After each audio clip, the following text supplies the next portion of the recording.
Hi everyone, today I'm joined by David Yoon, the head career consultant for college admissions here at the 복제하거나.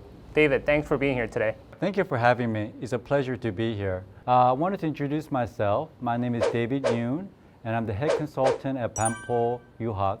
In terms of what I do here, I do the academic consulting and career counseling for all my students. I focus on developing a holistic approach where the school choices coincide with their career choices, and for them to really understand themselves so they could go ahead and be successful, not just in college, but in life. So how do I do that? I look at their academics, I look at their extracurricular, and then I look at what they want for the future based upon a self-assessment. And that can involve MBTI, it could be personal questionnaire, things of that sort to ensure that what I'm doing is a customized approach. What's good for maybe me or my friend is different than what's good for the student.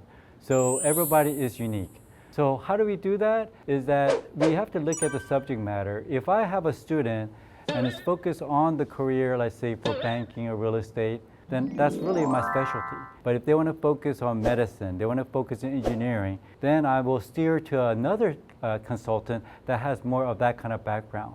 So it's very important that you have a consultant that is in line with what the student wants to do in the future. And on top of that, it's also about where they want to go to school. Is it the United States? Is it Hong Kong? Is it Europe? It depends on where they want to work and where they want to live. But I think the benefit of a U.S. education far outweighs maybe the cost and the distance and maybe the language barrier. And lastly, what I always do to my students is I give them reality check and talk about the average salaries of the jobs. You want to be, let's say, into film, and they will pay maybe $30,000 a year. But then you have an MBA from Stanford, starts at $210,000 a year. So there's a big wage gap, and if you multiply that by 30 years, it's a huge amount. And somehow that changes the perspective of the students, what they want to do and where they want to be. In terms of what I do on a personal standpoint, I try to be their coach, their friend. I want them to feel comfortable because it's such a stressful process. And one thing that I think I have a strong talent for is writing essays. Most people have a difficult time communicating. So I try to help them to portray an honest, authentic story that's going to help them with the college admissions. And from our track record, given them a lot of success. I cannot imagine how you would try to apply and get accepted to top U.S. school without this kind of coaching. It's not possible. It's too competitive, where the essays and the background of so many of the applicants are stellar. So for you to stand out and have a realistic chance, you do need to use our services or services of another company. If I was the parent, I would need to get that kind of advice because they probably may not know about that. So we all know that the college admissions process has become incredibly competitive, but why is it more intense now than ever before? That's a great question. The college acceptance rate, especially for the top schools, have plummeted to historic lows. We're talking about acceptance rates in the range of 5% to 8% for the most elite institutions. And there's a real possibility we could see these rates dip even further, possibly down to 2% in the near future. Wow, 2%. That's intense. What's driving this trend? A big part of it is the simple fact there are a limited number of freshman spots available each year, but the number of qualified candidates keeps growing. And it's not just about the number of students in the U.S. We're seeing significant increases in international applicants. Every year, around 350,000 students from China, 200,000 from India, and 50,000 from South Korea come to study in the U.S. And those numbers are only increasing as students from other countries enter the mix. This creates an ultra-competitive environment where demand far exceeds supply. With so many qualified students applying, what are admissions officers really looking for? For elite programs, having a GPA and SAT scores in the top 5% is almost a given. But beyond that, other factors become crucial, particularly the personal statement or essays. These essays can sometimes make up to 50 to 75% of applications' weight at the most competitive schools. It is the applicant's chance to showcase their unique story, perspective, and what they could bring to the campus community. That really highlights the importance of those essays. What about extracurricular activities? They matter a lot, and it's just not about having a long list of activities, but about the quality and relevance of those activities. Admissions officers are looking for students who contribute to their communities, show leadership, and have passions that go beyond academics.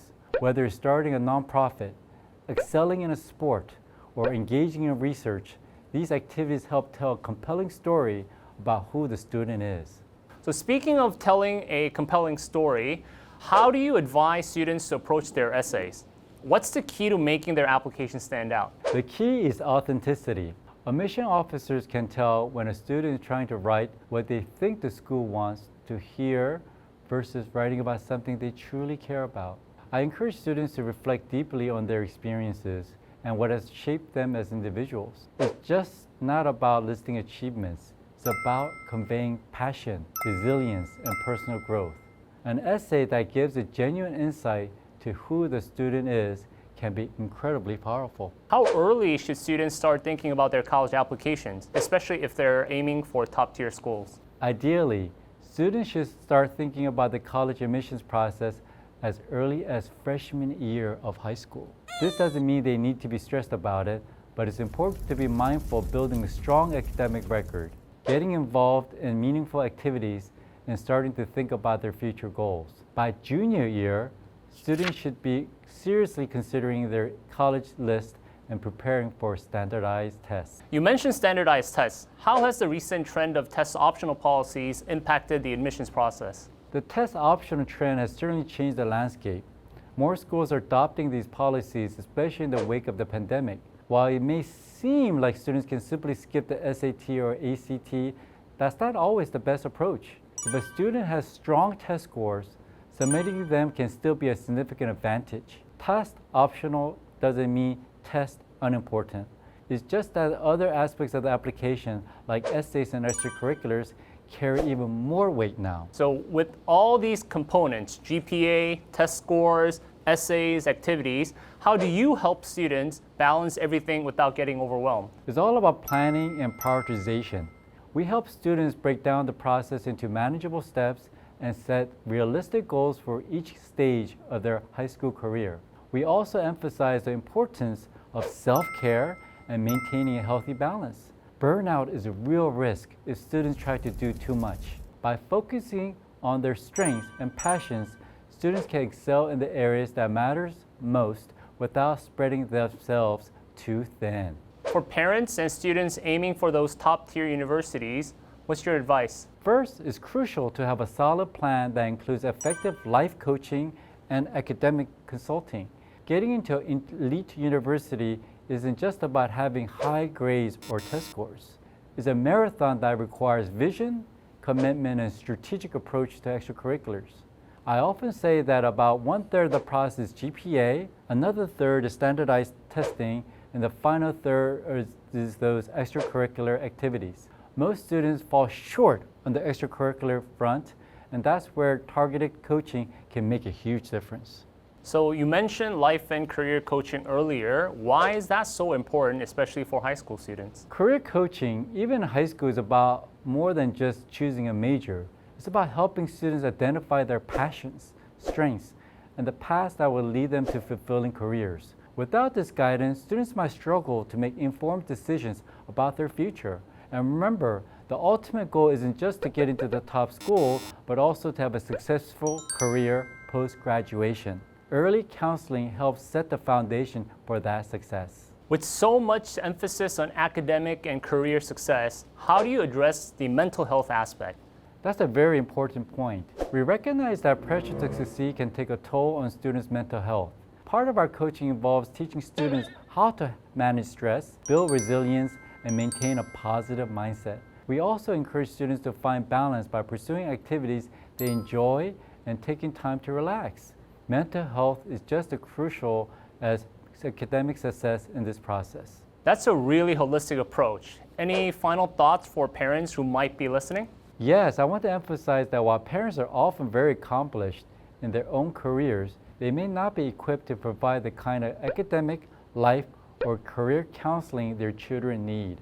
It's not about a lack of knowledge, it's that parents are naturally emotionally connected to their children, which can sometimes cloud judgment. We're here to offer specialized, objective guidance to maximize the student's potential while preserving those important family relationships. Our goal is to help students and families achieve their dreams. Well, David, thank you so much for your insights today. I'm sure our listeners have learned a lot about what it takes to navigate the college admissions process. It's been my pleasure. Thank you for having me. Thank you.